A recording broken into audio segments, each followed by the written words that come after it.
Head coach of the Mavericks, Mike Hastings. Mike, your thoughts on this past weekend and then this upcoming weekend's opponent with St. Thomas on the docket?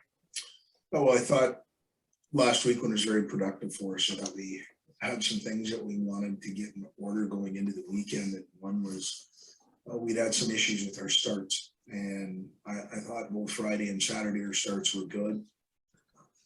You know, we wanted our power play to become more effective.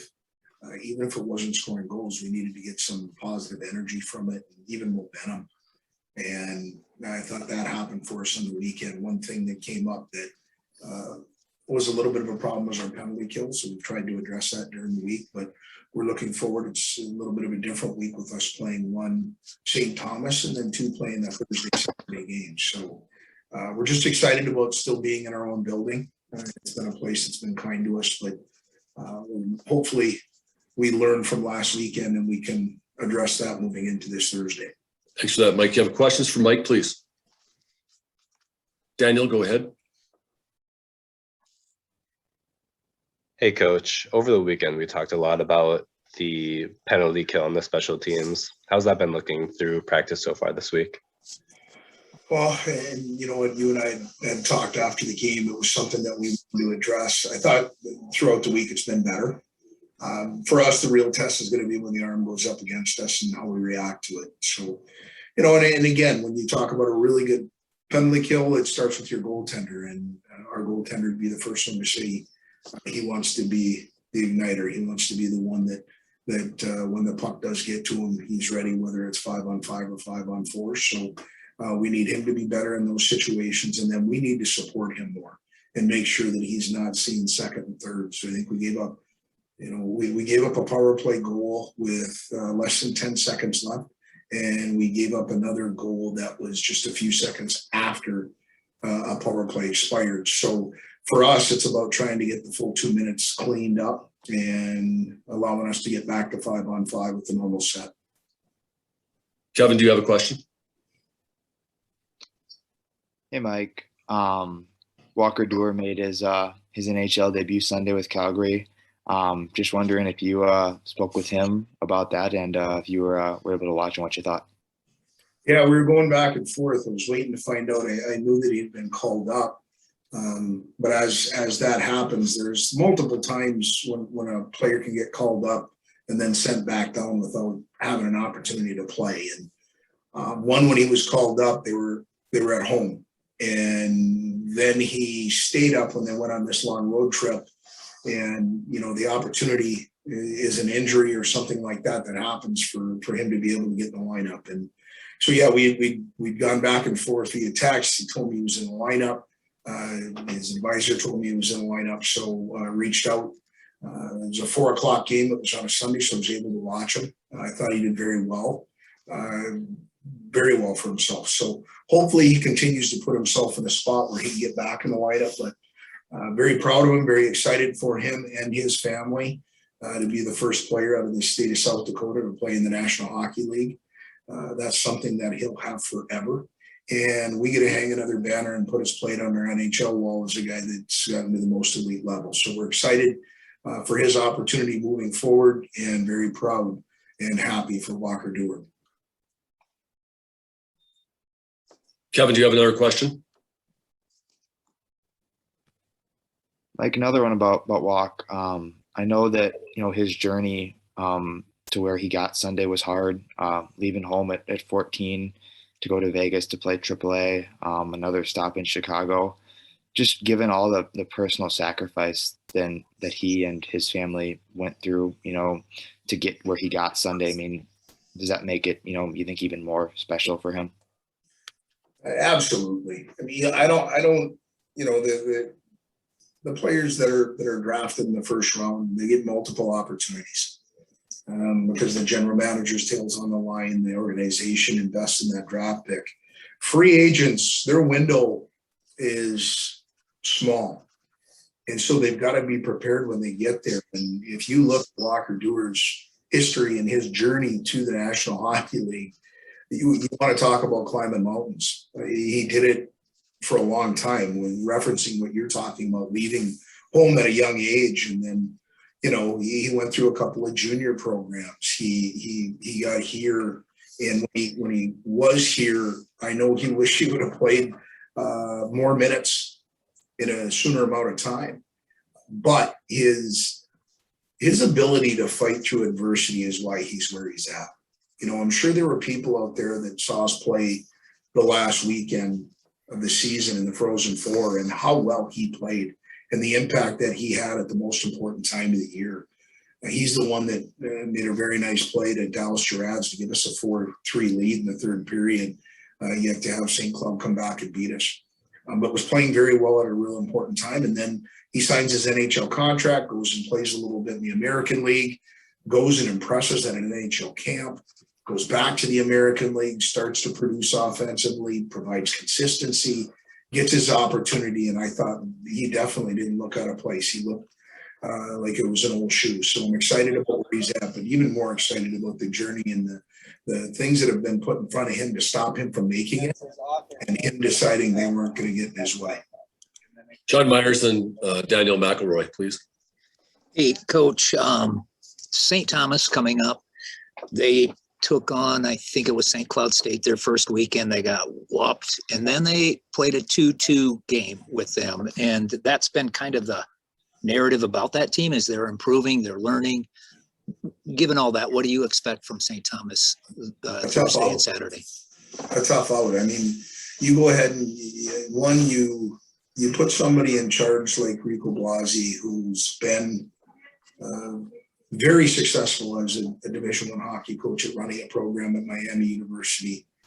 And, you know, you go ahead and you look at the scores in the game. So we're blessed to be able to watch video of other teams because it's available to us. And they're very well coached. If you get them one night, you better be prepared the next, just like everybody else in the CCHA. And we're going to have to earn it. They're not going to give us anything. They're hard-nosed, just like Rico's teams always are.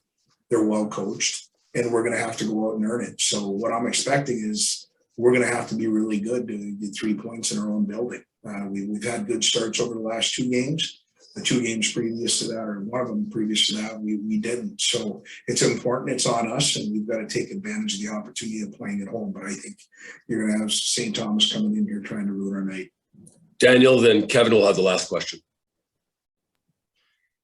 Just to talk a little bit about the bigger picture of this series, the Mavericks don't get to play too many Minnesota teams since the disbandment of the old WCHA. You want to talk a little bit about what being able to play another Minnesota team more often means to not just Minnesota State, but the state of Minnesota?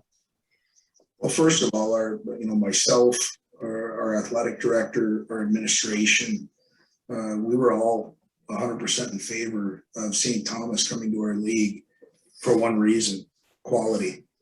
Quality education. They improved our league.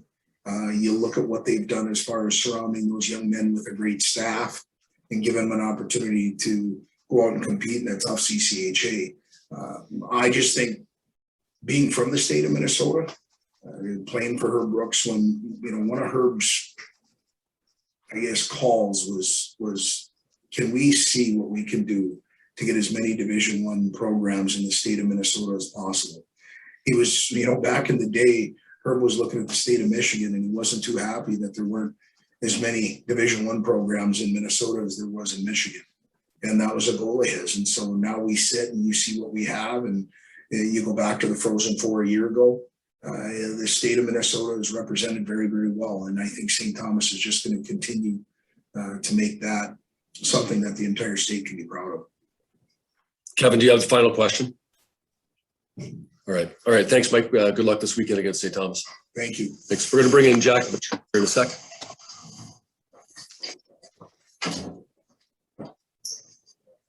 Go ahead.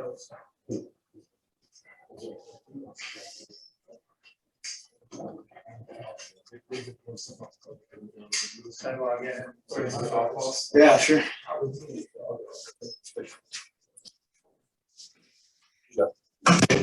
Nobody. Good area. Okay. All right, Jack, thanks for joining us this afternoon. Let's get your thoughts on where we are with the season and your expectations about playing St. Thomas this weekend. Yeah, I think took a step last week, and obviously two big wins for us at home. So that's a step in the right direction. Looking forward to this weekend. Obviously Thursday, Saturday game against a team we haven't played against. They were off last week, so we know they'll be prepared. So looking forward to the challenge this weekend. Kevin Dudley, you have a question for Jack? Jack, one of the guys you came into MSU with, Walker Duer, made his NHL debut Sunday. I know for him it's been a long road to that point. A lot of twists and turns, leaving home at 14 for AAA, coming from South Dakota. How happy are you for him to see him get to do that? Yeah, absolutely.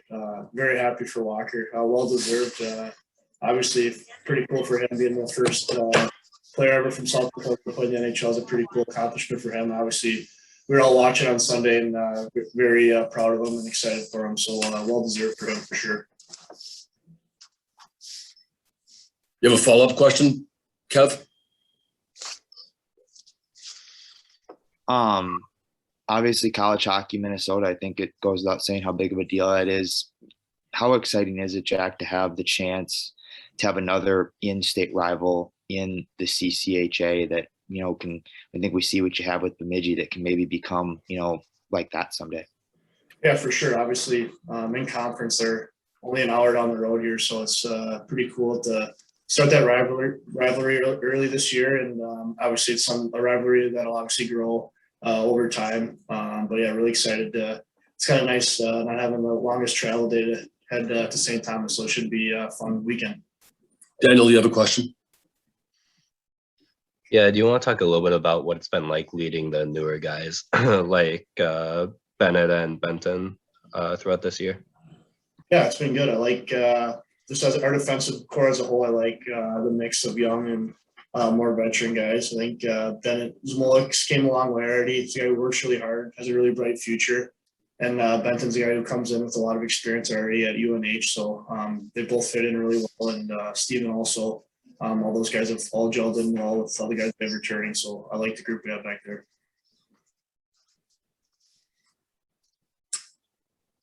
John Myers, I'll give you a chance to ask a question here if you want to. Sure. Hey, Jack, so you've been here a while. How have you changed as a player and as a person in the years you've been here? Yeah, I think main thing is just maturing on and off the ice. Through adversity and different things, I think you grow as a person. I think I'm a little bit more vocal than I was for sure the first day I stepped on campus, kind of being a bright-eyed freshman, didn't really know what to expect, and just learning from the guys above me. So just trying to teach those lessons to the new guys, the same lessons I learned. So I just think just try to be the best version of myself. So I think I've grown a lot over the last couple of years here. Kevin Dudley, you have a final question for Jack? Jack, coach has talked about the penalty kill as something that he wanted to take a step forward here after last weekend. Just wondering what you've seen in terms of that unit this week in practice so far. Yeah, it's been good. It's been an emphasis of ours this week. Obviously, the last few weekends we haven't got the job done on the penalty kill side. So that's an area that we need to continue to work on. And I think we've taken good steps the last few days working on it in practice. So it's got to translate that over to Thursday and Friday this weekend. So. All right, thanks. Jack, good luck this weekend against St. Thomas. Appreciate it. All right.